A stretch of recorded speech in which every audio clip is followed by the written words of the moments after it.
Hi, I'm Diane. And I'm John. And you're listening to Paranoid Fantasy, the podcast about bizarre events and the people involved.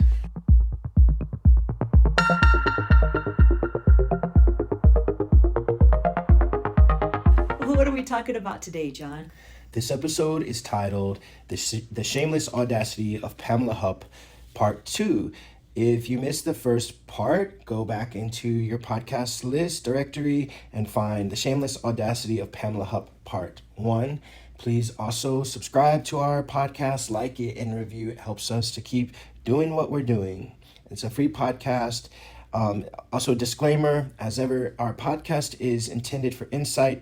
We get our facts from thorough research, but in some cases, details we share may differ from other accounts or the actual events. We do our best to get it right. Mm-hmm. Do you want to give us just a little recap of what we discussed in part 1 of this story? Oh, well, yes, it takes place in a Midwestern setting, St. Louis. A woman with a pretty normal past, a little bit checkered, maybe in some life insurance fraud. Yeah, some forgery, a little deception, but very helpful woman. Kind of got herself on a sticky situation. Yeah, that's a good way of putting it. Well, she scouted out a close friend of hers or a colleague of hers who was dying of cancer, and basically is at the point in our story in the middle of framing her friend's husband for murder. She went to pick up a friend this woman Betsy. We're talking about Pamela Hupp picking up Betsy from a night out at the family's home, at Betsy's family's home, her mom's home, and she offers to take her home. And hours later, Betsy's found dead on the floor of her home, and now the cops, the district attorney, and the judge are pretty much appearing to frame Russ Faria for the murder of his wife, Betsy Faria. But now all these facts start to come out about, Pamela's relationship with Betsy. That's good. She's, the courts, it's like it was almost like the prosecutor wanted an open and shut case, and, the husband's off, or the spouse is often the first suspect in a murder charge. So it just, elections were coming up, and it just looked pretty convenient to be able to say, scapegoat. We captured this guy right away. And where we dropped off our last episode, Russ Faria was convicted on first-degree murder and armed criminal action, and he's just been sentenced to life plus 30 years in prison with no possibility of parole. So, in December of 2013, Russ Ferrari's attorney made a motion for a new trial, but it is rejected by Judge Christina Minemeyer, who was presiding over the original case. However, in January of 2014, enter the media. Yay. KTV1 partnered with St. Louis Post-Dispatch newspaper to review the case. Media to the rescue. 1 month later, the Post-Dispatch reported that Pam Hupp had kept the $150,000 life insurance payout for which she claimed she had placed in a trust for Betsy's daughter. We are beginning to see the pattern of deception and audacity of Pamela Hupp. News reporters also discovered that Pamela had contradicted herself during early police interviews. One example was that she had first claimed she had not entered the Faria house on the night she dropped off Betsy, but later revised her own account twice. Although police stated that Russ's 911 call was suspiciously agitated and fake-sounding, the 911 operator believed that he sounded genuinely shocked and upset. Journalists also discovered that District Attorney Leah Askey was having an inappropriate relationship with Lincoln County Sheriff's Office Captain of Investigations. Now, this is a major conflict of interest in any investigation or trial, obviously, because the DA can be persuasive, on the detectives and the case, and have some type of influence, in the bedroom, or in general. This information had not been made available to the public or the jury during the Russ Faria trial. So the jury did not know that there was an inappropriate relationship going on between the police department and the district attorney. On a bizarre side note, in August 2015, Robin Taylor of Lamar's, Iowa, was charged with misdemeanor harassment of Pamela Hupp because he phoned her and accused her of killing Betsy Ferrari. So, Faria. yeah, Faria. So, thank you. That's pretty interesting too. That just some random, probably maybe a listener of our podcast, was astute enough Yeah, to. we're flattering ourselves. Yeah. Future listener, okay. Yeah. As a direct result of local news reports looking deeper into the case, Schwartz appealed Russ Faria's 2013 murder conviction. And I just wanted to add from, what I've seen, my own experience, it's so easy to be scapegoated for something or to be falsely accused. So journalists like this, or you have the Freedom Project, which goes and looks into flimsy cases of people in death row, how so many people are acquitted later because there's just bad police work or political motivations, as you mentioned, with elections, of just trying to get those cases closed and putting people behind bars that, aren't proven guilty. And bringing up the technology as well, our cell phones. It's funny because it looks like Pamela Hupp. She was known for reading a lot of mysteries and things. The thing is, technology is ahead of itself. So she thought she knew how to commit the perfect crime. She was manipulating it, yeah. And then it turns out that it was actually damning her. But when we hear about this situation with the carpet that she pulled later, I mean, she was pretty also confident, overconfident. She just thought that she was smarter than everybody else. She thought she was. I don't know if she thought she was smarter. It seems like she thought she was craftier. In February of 2015, the Missouri Court of Appeals sent Russ Faria's case back to the 45th Circuit Court for a hearing on a retrial. And for here on this point on, it feels like Russ is going to be okay. Judge Minami recused herself from the case, and a new judge, Stephen Omer, ran a motion for a bench trial. So a bench trial, you told me it doesn't include a jury, but the judgment would be made by the judge alone. Right. So you just Okay. hope you have a level-headed judge. We can assume with the staggering evidence made available against Pamela Hupp, Russ's freedom was not far away, and Pam was looking at some hard time. Russ was released on a bond pending a trial. He had been in jail for 4 years. And I assume the county was behind the scenes getting themselves ready for a serious lawsuit for the false conviction of Russ, especially with the whole mess with the police department, the DA, and the judge. Yeah. During the retrial, Schwartz was allowed to bring in evidence against Pamela that was not allowed in the first trial. CSI agent Amy Butner testified that she believed the bloody slippers found in Russ's closet had not been bloodied by the action of stepping in blood, suggesting they had been tampered with. And what I assume is Pamela took the socks off of, from somewhere in Russ's room and kind of dabbed them in the blood and stashed them in the closet to make it look like he had, gone and tried to discard some evidence. She was pretty thorough in thinking these crimes out. Yeah. Hupp was never called to testify in the bench hearing, which is pretty funny because in the Amazon case, it looks like she's all hyped up, like ready to go on stage and Make her points. And she's really fascinating because both in the series and also in real court footage, the defense attorney's questioning her, and I don't know, it's about something, her timeline. And he's like, did you, maybe it was like about the money, like, did you give the girls this money? She's like, whoa, whoa, whoa, whoa, whoa, whoa, whoa. Then he starts talking again. She's like, whoa, whoa, whoa, whoa, with her hand up. Like, talk to me. Yeah. Okay, ask me a question. John. Whoa, whoa, whoa, whoa, whoa, whoa, whoa. Yeah. Whoa, whoa, whoa, whoa, whoa.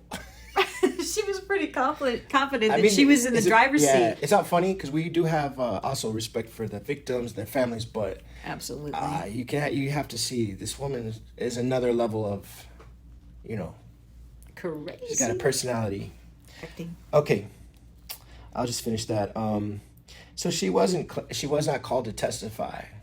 It seemed like she was probably upset about that because of, she seemed to have an ego, right? Yeah, and she could get on there and really, she knew how to make that statement to get prejudices going in certain ways. Mm-hmm. She knew how to say, like, I don't like that type, or that he really scares me. Yeah. With no backup, just making that statement as a concerned citizen should carry some weight. Mm-hmm. But she was so deceptive that she kind of she could paint a level of doubt. right. And speaking of that, she even it was written up as a secret hearing, but that's sort of an assumption, because they do have hearings, or they do have little talks in quarters, in maybe the judges' quarters, all the time. Negotiation, so yeah, it wasn't behind the scenes, or even like just okay, we don't want to have this as part of the trial, but this then the judge gets to decide whether it goes to trial or not. So it's not really secret, but people kind of reported it that it was secret, and maybe it was. I'm not sure. I didn't dig into that too far, but I just wanted to say that one of the things that she had said behind the scenes in one of those little talks, in judges' chambers, that Pam kind of all of a sudden came up with this whole scenario that she and Betsy had been in a sexual relationship. Now, what would be her motivation for that? Well, because that would make it a crime of passion. I mean, that would give Russ another motive for not just that the life insurance had been changed, even though he still had his own life insurance, but that it had been changed to Pam, but the fact that there was a romantic involvement. Now you're getting the jealousy going, Right. And I also want to say, once you add sort of this that level, this nuance, then it becomes harder, because people do crazy things for love. Well, and also, but just now you're not only now she's becoming part of the story as a victim. So that's a perfect, you know you're what I'm right, saying? yeah. So not only was Betsy the victim, now she's the victim. So now to even question her as a defendant or suspect, it's like, well, now she's lost her lover. It wasn't only a friend. Yeah, to this really angry drunk guy, that Yeah, it fires up suspicion. Yeah. More suspicion against Russ as this motive. it gives him another motive. Yeah. It just seemed at this point Pam was sort of running out of the cards, and she really wanted to redirect the blame. It's kind of classic narcissism. She also now at that time remembered, seeing Russ and another man parked on a side street near the Farias home the night that she drove away after dropping Betsy off, because she reported that Russ's truck was in the driveway, and now she just, oh yeah, and I saw Russ with another man around the block. It's like, what? Oh yeah, how convenient, right? Yeah. On November 17th, 2015, Russ's conviction was overturned, and he was released from prison. He had served almost 4 years. Yeah, Judge Stephen Omer, thank you for doing the right thing. On that note, we're going to take a little break and reassess.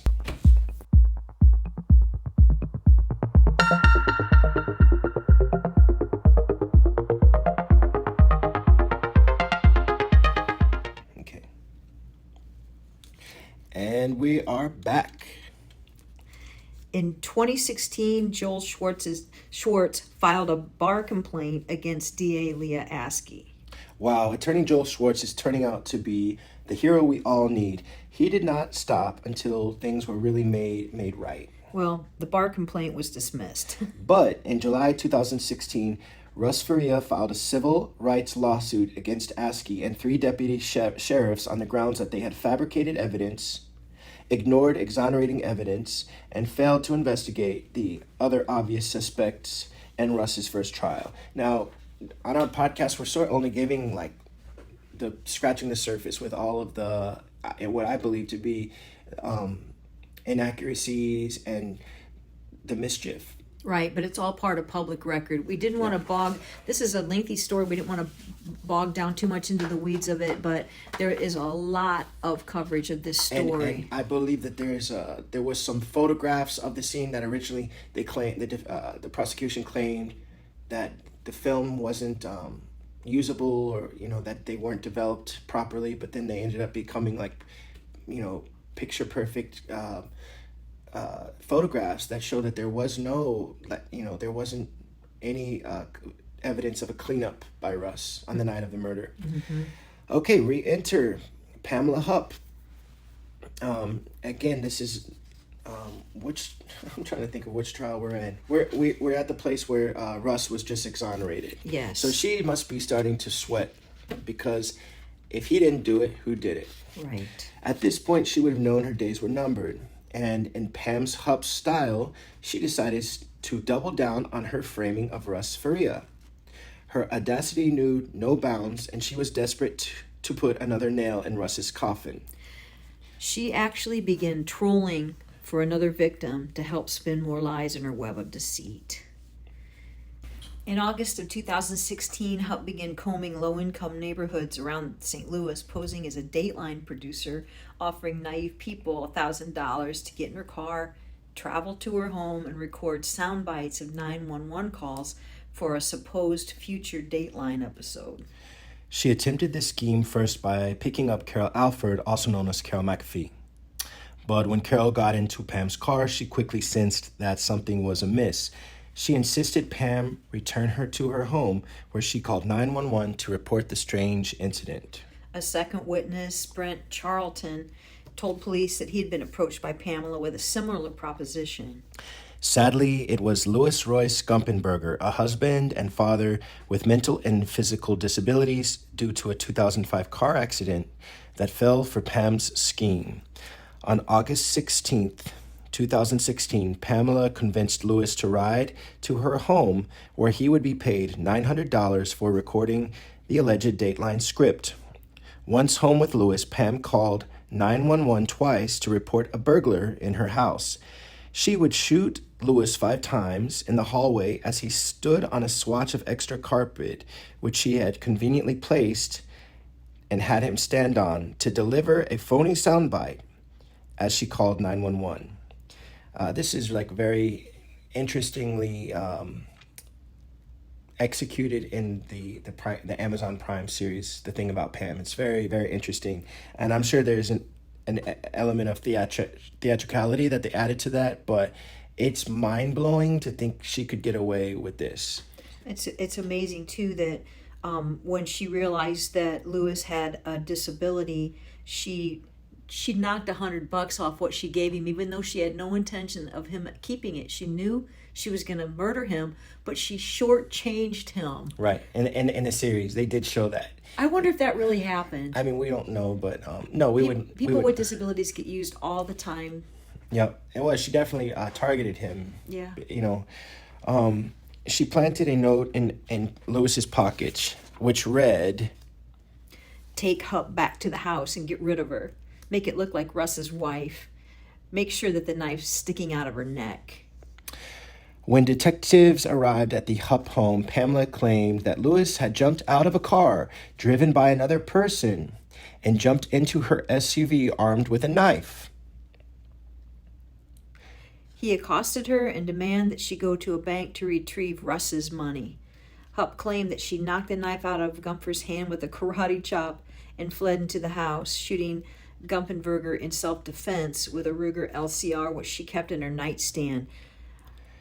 Detectives arrived. When the detectives arrived, they quickly saw through Pam's elaborate ruse. And I mean, it's just, she did it again, like it's too perfect. Even the way that the note is written out, it's like, look at me, here I am, Russ, I'm back to kill the witness and take more money. When we were talking about, we saw where she had disfigured herself in that interrogation room, and we'll talk about that more in detail later. We were like, did she do that because she just wanted to get, they'd have to take her to an infirmary, and that would get her off the hot seat for a minute because they were kind of pinioning her. But also, gee, do you think that she thought that maybe she could make it look like, because it says here, make sure the knife's sticking out of her neck, make it look like Russ's wife. When she took that pen, when she was sitting in there, she hit herself in the neck with it. We haven't talked hit about herself. that yet. I know, but it just occurred to me that maybe that's why she did that, because then she would say, well, look, he did this too. Did she think she could slip that in? It could have been, even if it may be subconscious. Yeah. That's so strange. Okay. I mean, that's definitely was on her mind. That's my paranoid fantasy. First of all, looking at the way this looks to the cops, $900 planted in Lewis' pockets were in sequence with other bills found in Pam's bedroom. Oh. Also, the knife planted in the attack, which it was actually planted in her SUV. In addition to the paper stock from the handwritten note in Lewis's pocket, were traced to a purchase at a nearby dollar store by Pam. So she bought the knife that he supposedly was going to use against her, as well as the note that was written with instructions to kill her. Pam's own cell phone records, as well as overwhelming area footage from the days she was out scouting her victims, quickly proved Pamela's plot to once again frame Russ Faria. Yes, she claimed that she had never seen Lewis before in her life, and yet her cell phone shows him at his house. At his front door. Let's take a quick break.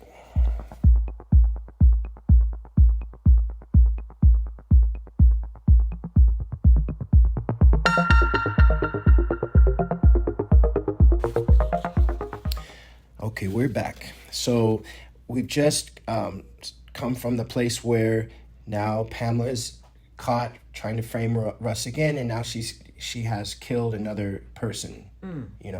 Just discarded another life to kind of help get herself out of a bad situation. Meanwhile, KTV1 discovers other dubious cases involving Judge Minnemeyer.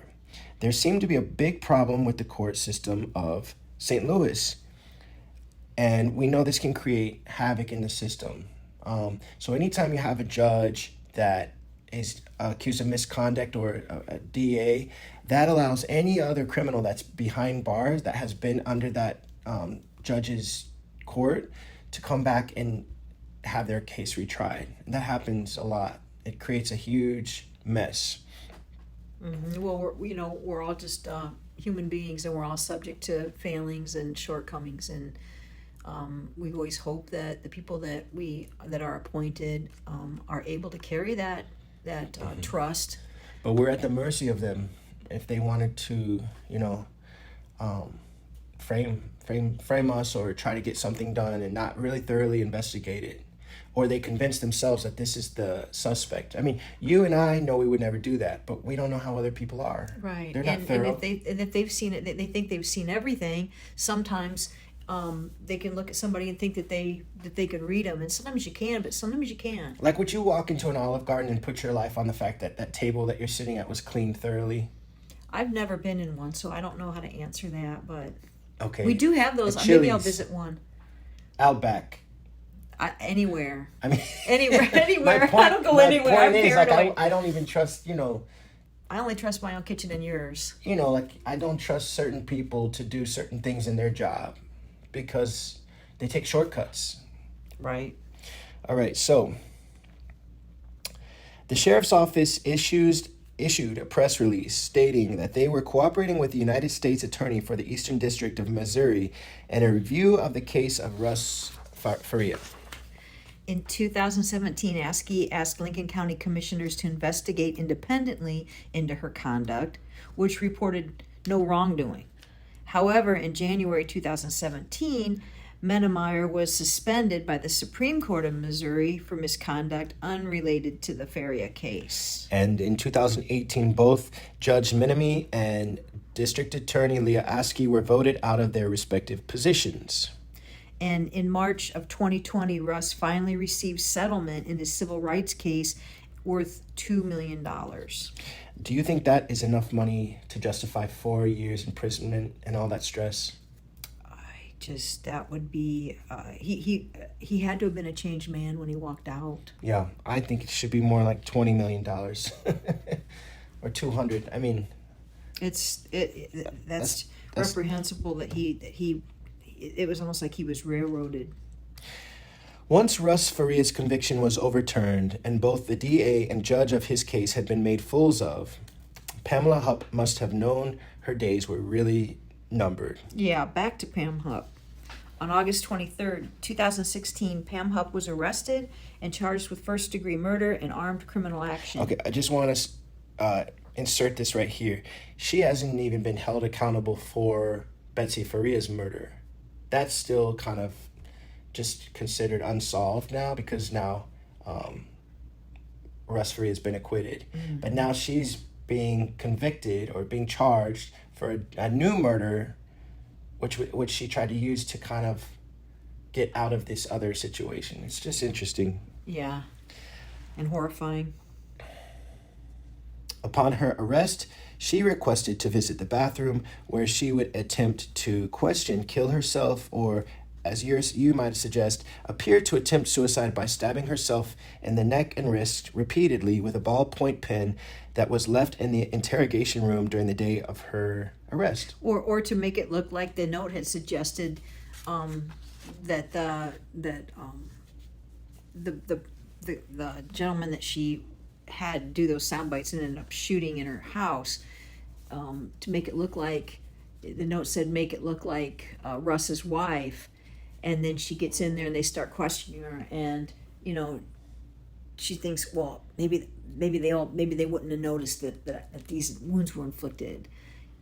Oh, I see. Like retroactively. Yeah, thinking, I'll just do this real quick, and then I'll just, because she had that, she was cold. It was like, because I thought, why in the world would she do that? Because she wasn't trying to kill herself, and other people speculated that maybe she was just trying to get out of the hot seat and be sent to the infirmary. Yeah, so to buy herself time. Right. To figure this out. Yeah. She was pretty crafty. St. Charles County Assistant Prosecutor, sorry for the pronunciation, Phil Gronwick, described the act as consciousness of guilt. Oh. Bail for Hupp was set at $2 million on December 16, 2016. A grand jury indicted Hupp on the charges. On January 17, 2017, Hupp appeared in court. She arrived with bandages covering her neck and pleaded not guilty. And in March of 2017, prosecutors stated they would seek the death penalty due to the apparently arbitrary choice of Gumpenberger as Pam's victim. In May of 2018, 11th Circuit Court Judge John Cunningham ruled that the prosecutors could not present evidence relating to the death of Hupp's mother, which was another story. Whole another story. What do you mean of Pam's mother?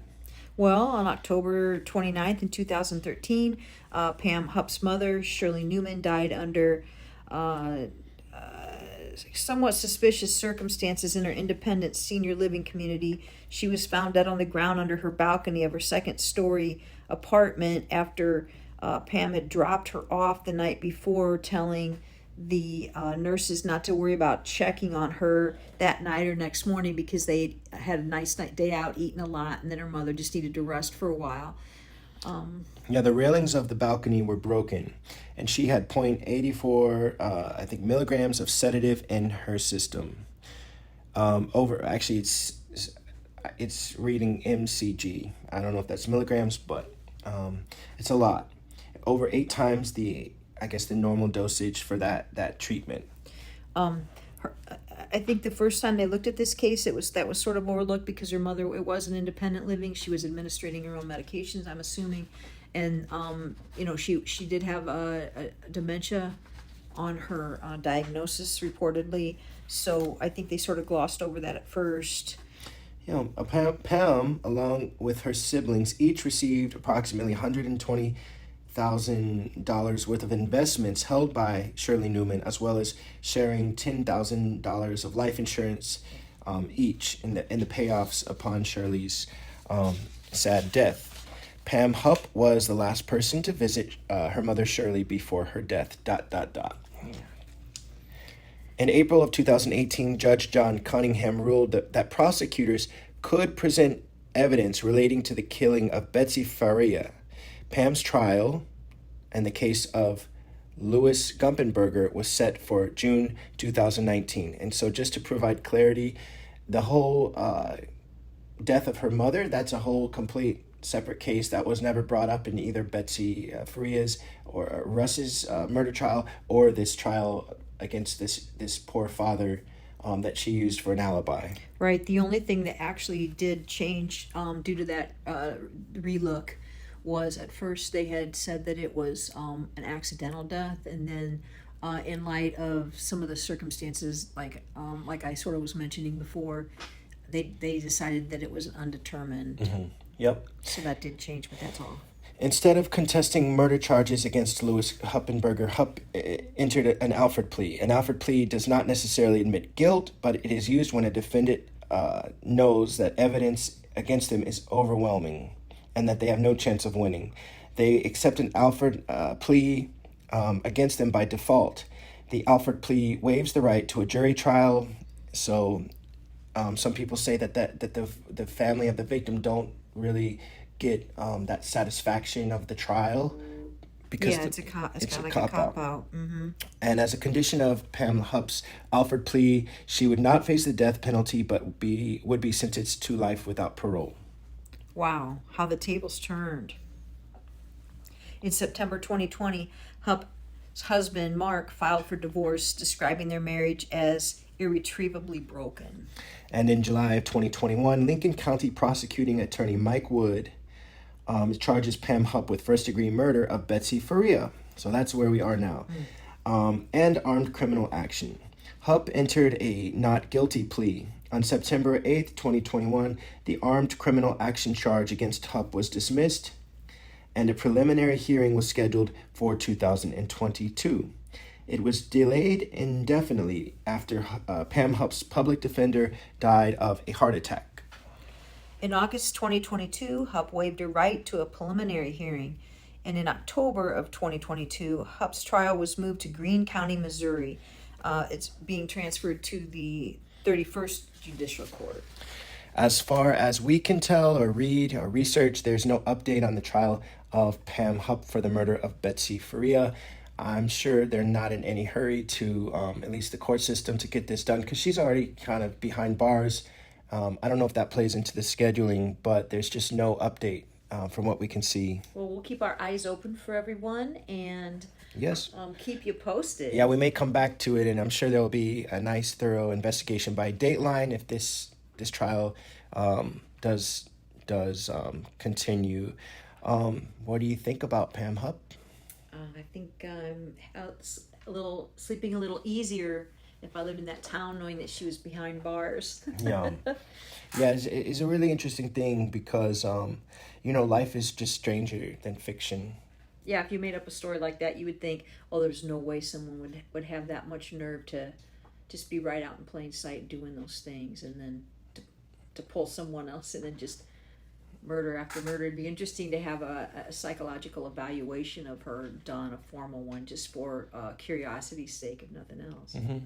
And I do think that this, it's important to talk about these cases and to keep them alive because there are so many people that are railroaded. Even one is too many. And when you have someone who has their whole life and their whole the autonomy of their physical body placed behind bars without having sufficient evidence.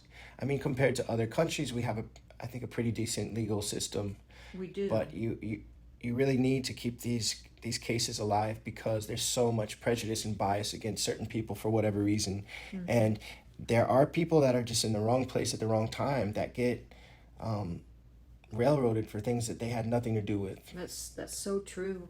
Also, over and over again, we're told, listen to your instincts. I mean, I know ours may be a little heightened, and that's why we call this paranoid fantasy. But, if you get that sense that something's not right, chances are something is not right. Our sources include St. Louis Magazine, Fox 2 Now, St. Louis Post-Dispatch, The Washington Post, NBC News, Lincoln News Now, Wikipedia, MercuryNews.Digital First Media, ID Crime Feed, The Independent, Newsweek, Grunge, Rolling Stone, and Dateline. Thank you again for listening to our podcast. Tune in for more Paranoid Fantasy. Woo!